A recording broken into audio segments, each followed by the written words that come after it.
The first thing he noticed wasn't her face. It was the silence that followed her entrance.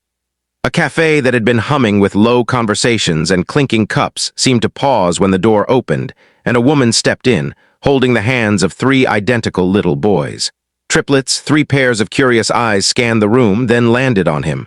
On Arav, the single dad who had shown up early for a blind date he almost canceled.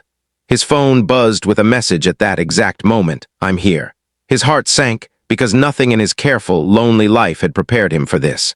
And yet, as the triplets whispered something to their mother and smiled shyly, Arav felt a strange pull, as if this moment had been waiting for him far longer than he realized.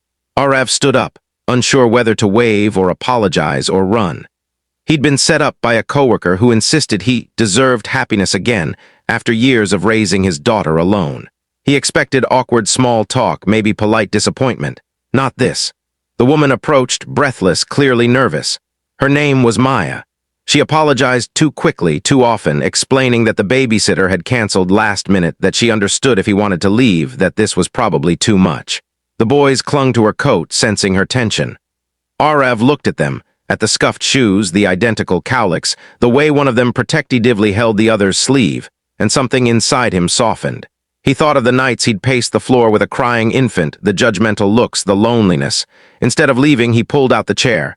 "Sit," he said gently. "They must be hungry." The boys' faces lit up. Maya looked stunned.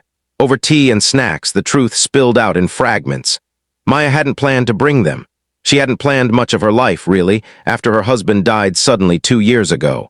The triplets were her world, her exhaustion, her reason to keep going. Dating felt like a cruel joke. Who would sign up for this chaos? Arav listened, really listened, not scrolling his phone or checking the time. He told her about his daughter, about learning to braid hair from YouTube, about the quiet fear of failing someone who depended entirely on you. The conversation stretched. Laughter slipped in unexpectedly. The boys began drawing on napkins, occasionally glancing at Arav as if trying to understand why this stranger felt safe. Then the unexpected happened. One of the boys spilled his drink and froze, waiting for anger. Arav instinctively grabbed extra napkins, knelt down, and turned the moment into a silly game. "Spilled drinks earn bonus cookies," he whispered. The boy giggled. Maya watched, eyes shining, because she hadn't realized how badly she needed someone to see her children not as baggage, but as miracles. When it was time to leave, Arav surprised even himself by saying, "There's a park nearby. If you're not in a rush, we could walk." She hesitated, then nodded. The evening air was cool. The boys ran ahead, laughing, while Arav and Maya walked slowly behind.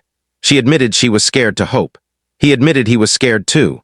At the park, as the triplets climbed and raced, Arav did something no one expected. He told Maya he wasn't looking for perfect timing or easy love. He was looking for honesty, patience, and a family that chose each other every day. "If this scares you," he said quietly, "I understand, but it doesn't scare me." Maya didn't cry. She laughed, the kind of laugh that releases years of held breath.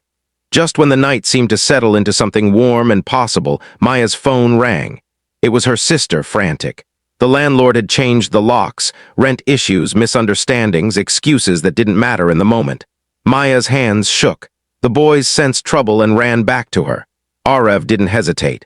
He offered his jacket, then something far bigger, help, not money, not pity, support, a place to stay for the night. She stared at him, shocked. "We just met," she whispered. He nodded. "I know, but sometimes the right thing doesn't wait." That night became a turning point none of them could have scripted. Over the following weeks, challenges came fast, judgment from others, financial strain, fear of attachment.